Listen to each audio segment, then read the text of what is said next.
Well, good morning. Thank you all for coming. Thank you, Simon, for such a nice introduction. Thank you, Richard, for helping to organize this, Tina and the event staff, and the pre-Columbian Society as well. I think it's great that we're having this showcase of Maya research. I'm very proud to be part of Penn's community of Mesoamerican scholars, and I'm very happy to be giving a presentation here today. So this morning, I want to talk about acts of purposeful destruction. And these are what archaeologists have commonly called termination events.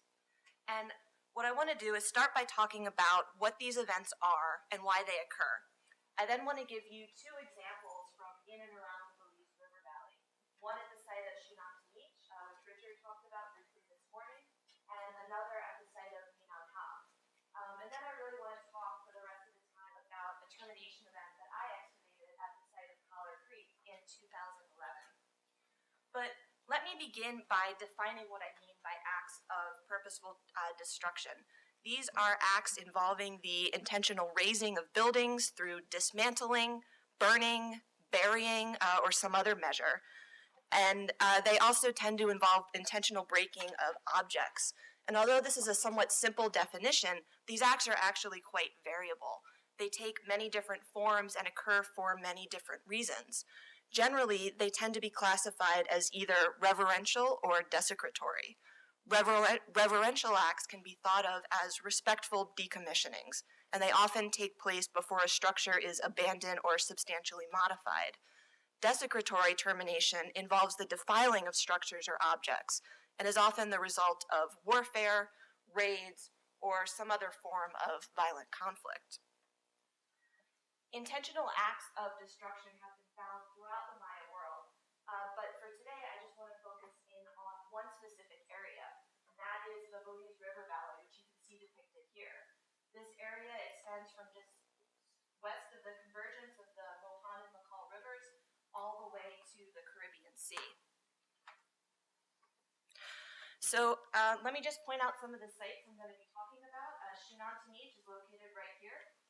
Callar Creek, just above it. Minanha is right here, and then Minanha, which I'll also be mentioning, is located right there. Okay, so let me start with Xunantunich. Xunantunich is located in the upper Belize River Valley, along the present-day border between Belize and Guatemala. The site was founded sometime between about 600 and 670, and it expanded significantly over the next 100 years or so. During this time, the site underwent substantial changes. Most importantly for our purposes today is a new palace compound at the northern end of the Civic Center was constructed. This construction likely marked the establishment of a new line of rulers at the site, rulers who seem to have been subordinate to the nearby major polity of Naranjo. Shortly thereafter, very shortly thereafter, Xunantunich began its decline. Over the next several decades, many of the recently built structures, including this new ruling residential compound, were abandoned, and the site itself was ultimately abandoned sometime after 849. And here's a photograph of this northern palace compound. This was taken in 2012, so just 2 years ago, as it's been reconstructed and as it looks like today. Jason Yeager argues that this compound was intentionally destroyed, and specifically that it was abandoned less than 100 years after its initial construction, after a desecratory termination event. So this building was not reverentially decommissioned, it was destroyed as a result of violent conflict. This destruction and the fact that the palace was never rebuilt likely signals another change in rulership, and at this time, Xunantunich likely reverts to its status as an independent polity. Several of the palace's rooms were intentionally dismantled, and some were filled in with white marl. Architectural features like the frieze were destroyed and scattered, and ceramic vessels were smashed and scattered across the floor. In one room was the body of an adult male, and likely a sacrificed captive. This body was found in a flexed position and didn't have any grave goods associated with it. In another room was a red-slipped bowl and probably a Garbett Creek red type on top of the marl fill. This specific type of ceramic is exceedingly rare in the assemblage at Xunantunich, but is much more common at sites downstream like Cajalpech and Baking Pot. So while the identity of the attackers ultimately remains unknown to us, it may have been members of one or more downriver polities. So if we move about 15 kilometers to the south now, to the site of Minanha, this is located on the border between the Belize River Valley and the Vaca Plateau. Like Xunantunich, Minanha emerged as an important center during the late Classic period. Giles Iannone and Sonia Schweik have been excavating there, and they argue that during the site's history, its Royal Residential Court group, that is this group right here, as well as the E group, which is right down here, were purposely destroyed twice, once in 775 and again only 25 years later in 800. During the first of these events, the pyramidal shrine on the northern end of the royal residential courtyard, that's this building right here, was razed down to its basal courses. Caches were re-entered and their contents removed, and the entire courtyard was burned. The shrine room of the central pyramidal structure on the eastern side of the E group, that's this structure here that's labeled 3A in this map, was sealed off, and one of the burials placed in the floor of the room was re-entered and much of its contents removed. Shortly after this event, a new building program was initiated and the courtyard was remodeled. Iannone and Schweik interpret this event as a desecratory termination and believe it to have been associated with a change in rulership at the site. They argue that the original Minanha rulers had some knowledge that they were about to be attacked, that they then, before fleeing, emptied their caches, removed the contents of their burials, took all of this with them. When the conquerors arrived and found the site emptied, they then destroyed the remaining architecture. There was then a period of remodeling, but only 25 years later, Minanha's royal residential courtyard was carefully and almost completely buried. And I apologize that this photograph has come out so fuzzy. Much like the palace at Xunantunich, the frieze was deliberately destroyed and the resulting pieces scattered. Stela were purposely broken, and construction on various projects ceased.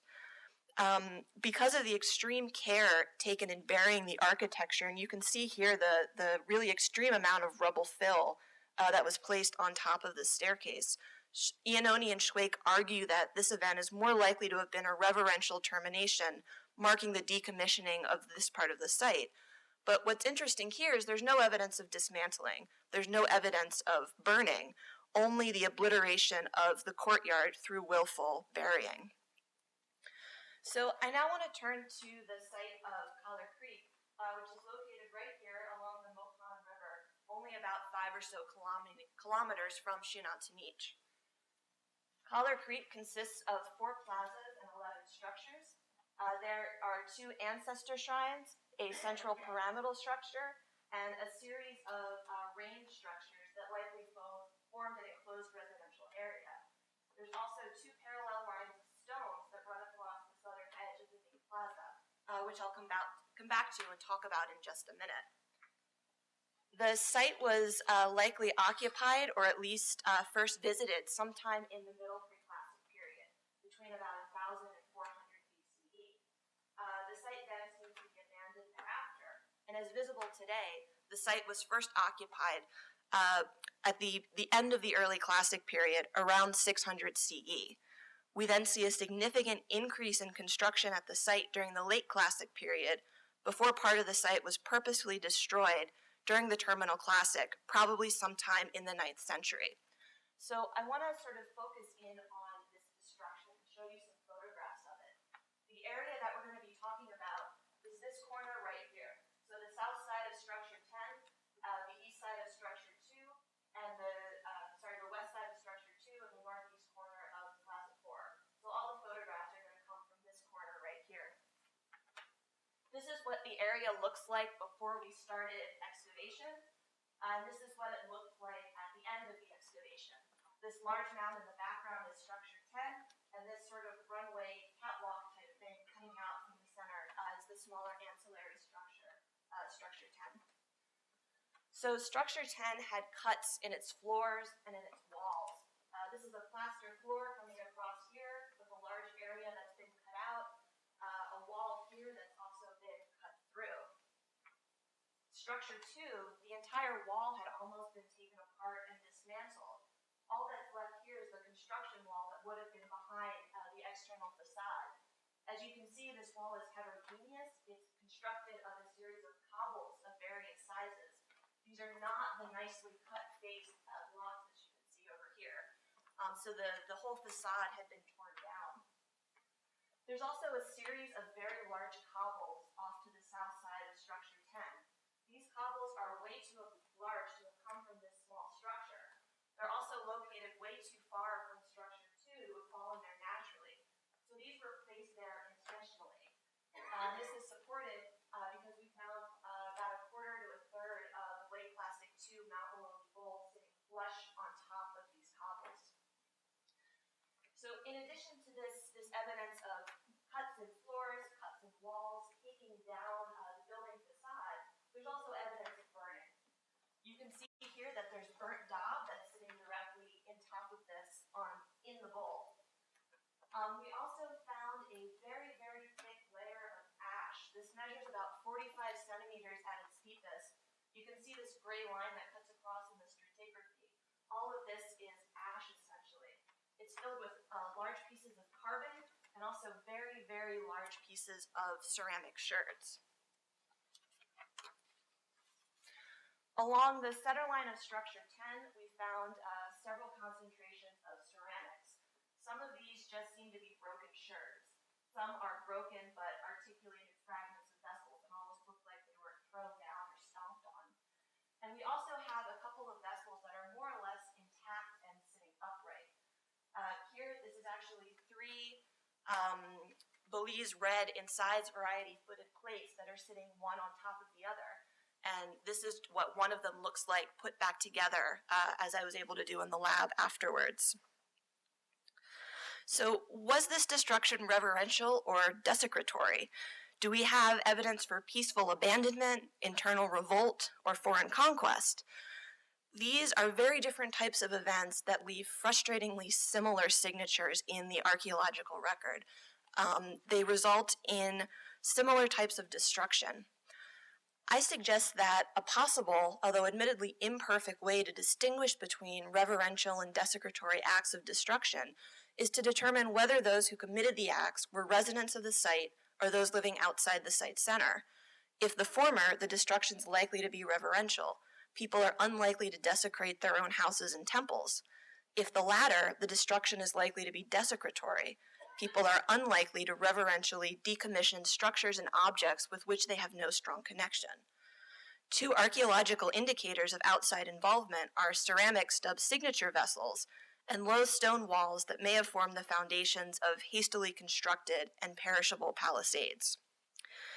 Some archaeologists have argued that foreign conquerors would have used and left behind their own ceramic vessels as part of desecratory terminations.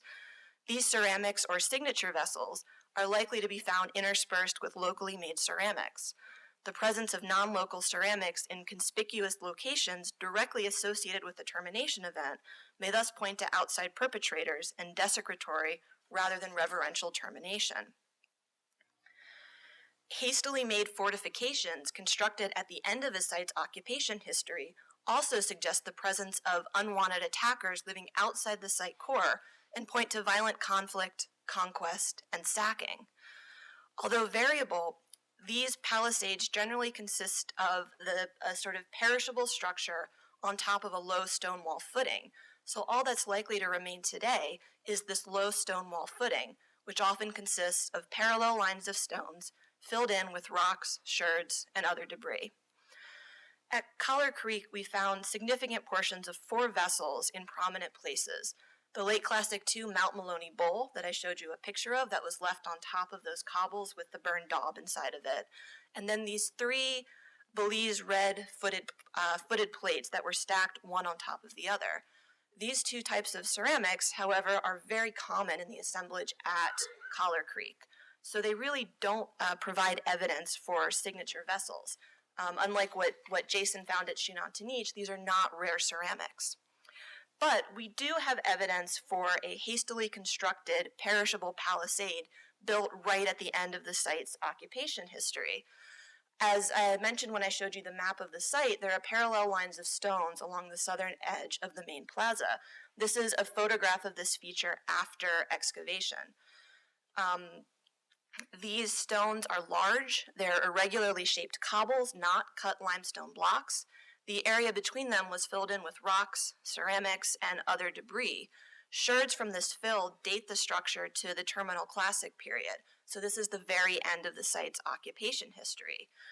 The function of this feature is ultimately unknown, but I do think it's quite plausible that it's the remains of an ultimately unsuccessful perishable defensive feature constructed to repel outside invaders. And if so, this supports the notion that the termination event was an act of desecration by those living outside the site core. So, in sum, it remains unknown and perhaps unknowable whether the purposeful destruction of structure 10 and 2 at Callar Creek was reverential or desecratory. But because of the presence of what I think is a perishable defensive feature, hastily constructed at the end of the site's occupation history, I personally think that this event was desecratory and that it was an attack on the site by those living outside the site core. Unfortunately, it remains unclear whether those individuals were residents of the Callar Creek hinterlands revolting against their leaders, or whether they were members of another nearby polity. As with so many things, the archaeological record remains frustratingly mute on this issue. Thank you.